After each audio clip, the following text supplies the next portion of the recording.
አሁን እኮ አብይ እያደረገ ያለው ሁለቱን ህዝቦች በዘላቂነት እንዴት ነው እያፋጀው የሚኖረውን ጥያቄ። አብይ ለአማራም ለትግራይም ምንም አይነት አያስብም። ይህንን ያጣ ሰው እንደው ምንም ማድረግ አይቻልም፣ ማለፍ ነው። ስለዚህ አሁን በቀጥታ ወልቃይት በማን እጅ ነው ያለ? በአብይ እጅ ነው። ሙሉ ኢትዮጵያ ድፍን ኢትዮጵያ አብይ እየተጫወተበት ነው። ይቅርቺ ፖኬት ሁመራ ምን ሲዮ ምን ትተው አጠቃላይ ኢትዮጵያ ውስጥ የቱ ጋ ነው ሰው በሰላም እየኖረ ያለው? የቱ ጋ ነው ሰው የራሱን እርሻ መሬት አርሶ የሚኖረው? ጎንደር ውስጥ አይደለም፣ ደብረ ታቦር እንዴ ገበሬው እየተረሸነ፣ አምቦ ኧረ ተው። ሰው ቤቱ እንደው በሰላም በቤቱ መኖር ያቃተ ከተማ ወይ ገጠር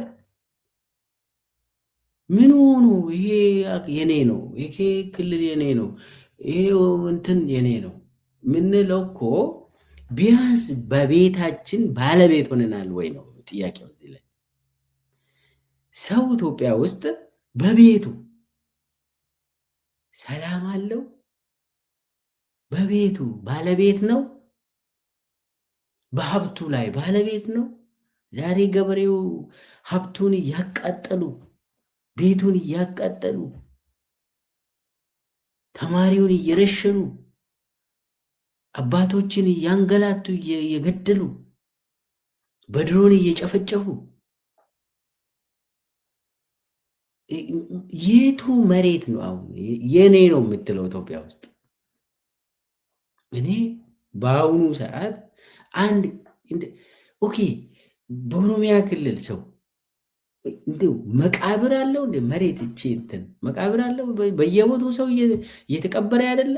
አማራ ክልል ውስጥ ሰው መቃብር የራሱ መቃብር እንኳን አለው? አረ እንዳለ የትም ቦታ አብይ እስካለ ድረስ ነፃ አትሆንም። ምንም አይነት ያንተ የሆነ መሬት የለም። በግልም ቤት ራሱ ያንተ አይደለም። ይቅር ወረዳ ይቅር ይሄ ሌላ ዞን እንደዚህ ምናምን ምንለው ተውላ በቤት ባለቤት ሳትሆን ይሄ ወሰን የኔ ነው፣ ይሄ ወረ እንትን በሶማሌ በኩል ያለው በትግራይ በኩል ያለው በዛኛው ምኑ ነው የምታወራው? እኔ ጥያቄዎች አሉ ኢትዮጵያ ውስጥ። ህዝቦች ደግሞ አብይ እስካለ ድረስ ተስማምተው ተነጋግሮ ተስማምተው የሚፈቱበት ሁኔታ አይፈጠርም፣ አይታሰብም። እና በመጀመሪያ ደረጃ ቤት ውስጥ ነፃ መሆን ችለሃል ወይ ነው። ጎረቤትን እንደው ጎጃም ውስጥ ነፃ የሆነ ገበሬ አለ? ከተማ ነዋሪ አለ? ተማሪ አለ? መምህር አለ? ቄስ አለ? ነፃ የሆነ የለም። ኦሮሚያ ውስጥ የቱ ጋ ነው ሰው ሳይረሸን የዋለ ነፃው የሆነ ሰው? የለም። ምኑ ነው ታዲያ የኔ ነው ክሌ እዛ ጋር የኔ ነው እዚህ ጋር ደግሞ ምናምን የምትለው? ትግራይ አሁን እንደው ህይወታቸው ላለፉት 6 ዓመት ኦልሞስት 6 ዓመት ሆነዋል ጦርነቱ ከተጀመረ። የትግራይ ኑሮ ነው? የትግራይ ህዝብ ሰቆቃ እንግዲህ የምናወራው የተረፈው የትግራይ ህዝብ ህይወት ነው። ህይወት ነው ይሄ? ምን መሬት አለው? ህይወትም የለውም እኮ ህዝቡ። የሚበላውን እንኳን እንዳያገኝ ተከቦ አሁንም ብሎኬድ ውስጥ በጦርነት ብሎኬድ ውስጥ ነው ያለ። እንደው ማለት ሰው እኮ በልቶ ለብሶ ለዛ ነገ መኖር እችላለሁ ብሎ ነው እንግዲህ ሰው የሚያስበው። እንደዛ የተከለከለ ህዝብ ምኑ መሬትም አለኝ ብሎ ማውራቱ በጣም ይከብዳል። እኔ አሁን ጨለምተኛ ሁኜ አይደለም፣ የሰው ህይወት በጣም አሰቃቂ ጊዜ ውስጥ ነው በአብይ ዘመን። ስለዚህ ትግራይ ውስጥም ያለው ህይወት አሰቃቂ፣ ካጠገባቸው በሺዎች የሚቆጠሩ ዜጎችን አጥተው በሺዎች የሚቆጠሩ አካለ ጎደሎ ሆኖ በሺዎች የሚቆጠሩ ተደፍሮ ትራውማ ውስጥ የሚኖር ህዝብ መሬት አይደለም ቤት የሌለው ህዝብ አሁን በድንበር እንዲጋጭ አይሆንም። አማራ ክልል ባለፉት ስንት እንግዲህ ከፕሪቶሪያ ስምምነት ሰው ከዛ ይጀምራል። እኔ የአማራ ክልል አማራን ለመስበር የተጀመረው የአብይ እቅድ ዶክተር አምባቸውን ከመግደል ጀምሮ ነው አማራን አመራር አልባ አድርጎ የራሱን ተላላኪዎችን እነ ተመስገን ጥሩነህ እሱ ዘመድ አዝማድ ደግሞ እዛ ከበደ አረጋ ከበደ ማስቀመጥ ትንሽ ከፕሪቶሪያው በጣም ትንሽ ወደኋላ ይሄዳል የሚል ትናለ እና በአጠቃላይ አሁን እየተደረገ ያለው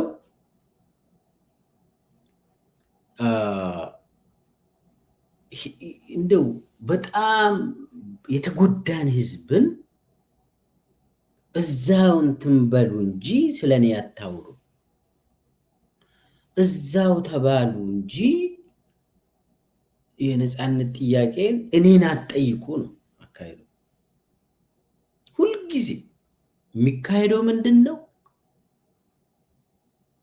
አማራና ኦሮሞ ለምንድን ነው በየቀኑ ማይባላ ነው የአብይ ፕሮጀክት። አማራና ትግራይ ለምንድን ነው ዝም የተባሉ? ጭራሌ እኮ ብሎ እኮ ነው አንዳንዴ እንትን አጀንዳ የሚሰጡት። እንዲ አማራና ትግራይ ትብብር ሊፈጥሩ ኧረ ተው ብሎ አጀንዳ ይሰጣል። ከዛ ደግሞ በዚህኛው በዛኛው ያው ሰው ጥያቄ ስላለው በሁለቱም በኩል ጥያቄዎች አሉ። ስለዚህ አማራ ወሰደብን፣ ትግራይ ሊወስድብን ነው፣ እዚሁ እንትን እናድርግና ብለ አብዩን ደግሞ ሁላችን ላይ ማንገስ። ይሄ ነው እንትኑ አካሄዱ። ይሄ ነው እየሆነ ያለው። አሁን ምርጫ ተብሎ የመጣ ጉዳይ ምንድን ነው? አሁን ምርጫ ሊያካሄድ ነው እንግዲህ የአብይ ምርጫ አለ። ምርጫ ምንድን ነው? ምርጫ ሲጀመር ምርጫ ማለት ህዝቦች የሚፈልጉትን ሰው መርጦ የማይፈልጉትን ሰው የሚያባሩበት የስልጣን መገለጫ ነበር። ይህ የህዝቦች ከፍተኛ ስልጣን መገለጫ የሚሆነው ምርጫ ነበር። ምርጫ ማለት እኮ እንግዲህ ህዝብ ስልጣን የመጨረሻ ስልጣን አለው በዲሞክራሲ። የህዝብ ስልጣን መገለጫው ደግሞ ምርጫ ነው፣ ሪፍረንደም ማለት ነው። ስለዚህ ምርጫ ኢትዮጵያ ውስጥ ምርጫ የለም፣ ኖሮም አያውቅም። አሁን የአብይ ምርጫ ሌላን አትመርጡም፣ እሱ ነው የሚመረጠው። ምንም እሱ የህዝብ ስልጣን ሳይሆን የሆነ ሴርሞኒ ወታችሁ ደንሳችሁ ግቡ ነው። ወረቀት እዛ ውስጥ አድርጋችሁ ግቡ ነው። አሁን ምርጫ ኢትዮጵያ ውስጥ የለም። አሁን የሚካሄደው የአብይ ምርጫ ነው። እሱም ዓላማው ምንድን ነው? የአብይ መዋቅርን መፍጠር። ምርጫ የአብይ ምርጫ ተልዕኮ የአብይ አስተዳደርን ማዋቀር ነው። የአብይን ተላላኪዎችን ቦታ ማስያዝ ማለት ነው ምርጫ ማለት በአሁኑ ሰዓት እንጂ ህዝብ የፈለገውን ሰው የሚመርጥበት ሁኔታ ሳይሆን እላዩ ላይ ጨፍጫፊ፣ ገዳይ፣ አሰቃቂ ሰዎችን ቦታ ማስያዝ ማለት ነው ምርጫ ማለት። ከዚህ ውጭ ዲፋይን የሚያደርግ ሰው ካለ ይምጣ። ምርጫ ግን የምናውቀው የህዝብ የበላይነት የሚወሰን አካሄድ ነበር። ግን በአሁኑ ሰዓት እንደዛ የአብይ ስርዓት የሚገነባበት አካሄድ ነው። ለዚህ የሚሆን ተብሎ አሁን የተመረጡ በአማራ እና በትግራይ መካከል ያሉ ወረዳዎች እና ግዛቶች ምንድን ነው የተባለው? በቀጥታ በህዝብ ተወካዮች ምክር ቤት ምናምን በሌላኛው ክልል ውስጥ ሳይገባ በቀጥታ በአብይ ስር ሆኖ ምርጫ እንዲያካሄድ ተባለ። እንግዲህ የቱ ጋር ሆኖ ኬንያ ሆኖ ነው እነኚህ ወረዳዎች ምርጫ የሚያካሄዱት ወይስ ሱዳን ሆኖ? ያው ለሱዳን የተሰጡማ የሉም፣ አይመለሱም። በአብይ ዘመን ስንት መሬት አጣን እኮ እና እሱ ውስጥ አልገባም ማለት የሆነ ክልል ውስጥ ይኖራሉ ለማለት ነው። አሁን ምርጫ ከተባለ ምርጫ የምናካሄድ ከሆነ ለፌደራሉ ምርጫ ከተካሄደ ለክልልስ፣ ለወረዳስ፣ ለከተማስ ምርጫ አይካሄድም? ምርጫ ከተካሄደ የአብይ መዋቅር ብልጽግና ተመረጠ ማለት ነው። ምንንጉ የአብይ ብልጽግናዎች እዛ ላይ ተሾሙ ማለት ነው። ምርጫ እንኳን የለም፣ ተሾሙ እንበል፣ ተሾሙ። ከዛስ ሌላውማ በሆነ በኃይልም ቦታ እንዲይዙ ተደርጓል። አሁን ያንን እንትም አድርጎ ባጀት እንዲያገኙ ማድረግ ነው። የራሱ ሰው ከተሾመ ከተመረጠ እንበል ከተሾመ ተን እንትኑ መዋቅሩን እዛ በክልልም በወረዳም እንትን ታደርጋለህ። ኦልሬዲ ምንድነው ይህ ህገ መንግስታዊ የሆነ ነገር በጣም አደገኛ የሆነ ነገር ተፈጸመ ማለት ነው። ምርጫማ የውሸት ምርጫም ቢሆን ከተካሄደ የአብይ ግድያ መዋቅር ተዘረጋ ማለት ነው። አለቀ።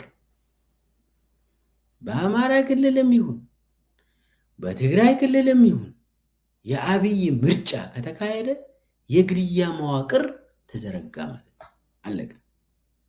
ምንም ሌላ ያ ግድያ መዋቅር ለማን ነው የሚሰራ? ለአማራ ነው የሚሰራ በሉ፣ ለትግራይ ነው የሚሰራ እስቲ በሉ። የግድያ መዋቅርማ እዛ ያለውን ህዝብ ለመግደል ነው። ለማን? ለአብይ ብሎ።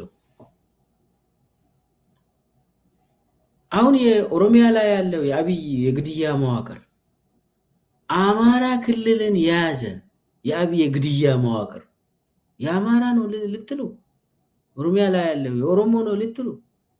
አሁን ትግራይ ላይ በተወሰነ ደረጃ ህዋቶች አሉ እና እነሱ እንትን እያደረጉ ነው።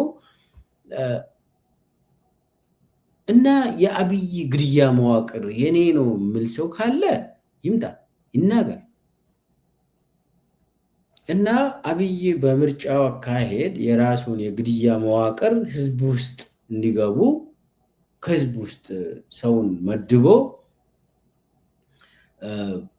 አሁን ለምሳሌ ከትላንት ወዲያ ያለቀው የብልጽግና ማዕከላዊ ኮሚቴ ስብሰባ ላይ ማን እንደሚመረጥ ማን ሁመራ ላይ እንደሚወዳደር ራያ ላይ ማን እንደሚወዳደር ሁሉንም ጨርሷል። አብይ ጨርሷል። እና አንዳንድ ባለሀብቶች የሚወዳደሩበት ቦታ አለ። እኔ ያውቃለሁ። እዚህ ኢንፎርሜሽኖች አሉ። ምንድነው አብይ እያደረገ ያለው? የራሱ መዋቅር እየዘረጋ ነው። እናም ዞሮ ዞሮ በምርጫ ስም የራሱን እንትን የአስተዳደር እርከንን እየዘረጋ ነው። ቀጥታ በሱ የሚመራም ይሁን በማንኛውም የሚመራ ይሁን እሱ ችግር የለው፣ ግን መዋቅሩ የግድያ መዋቅር መሆኑ መታወቅ አለበት። ሁለቱ ህዝቦች የአማራ ህዝብና የትግራይ ህዝብ እንዲባላ ማድረግ ነው አብይ መጨረሻ ጎሉ ይሄ ነው። ሁለቱ ከተስማሙ ለእኔ ስልጣን አደገኛ ነው ብሎ ኦልሬዲ ተነግሯል። ያ ሁለቱ ህዝብ ትብብር ውስጥ ከገቡ ለአብይ ስልጣን በጣም አደገኛ መሆኑ ኦልሬዲ ስለምናውቅ ያው በአብይ በኩል ይነገራል። ሀሳቡ ምንድን ነው? ይሄ እንዳይከሰት የመጨረሻው ቦምቡን እንትኑን ክሯን እየሳበ ነው አብይ። ስለዚህ ቁም ነገሩ ምንድን ነው? መጨረሻ ላይ ቁም ነገሩ አብይ የፈለገው ትግራይና አማራ ህዝብ አፈሙዛቸውን ከአብይ ወደ እርስ በርስ እንዲያዞሩ የታቀደ በጣም ለዛ ደግሞ በጣም እየተገፋ ነው።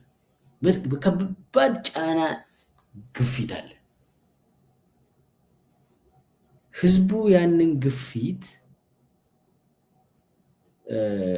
ችለው አፈሙዙ እርስ በርስ ካደረገ አብይ ያሸንፋል፣ እዛ አካባቢ ማለት ነው።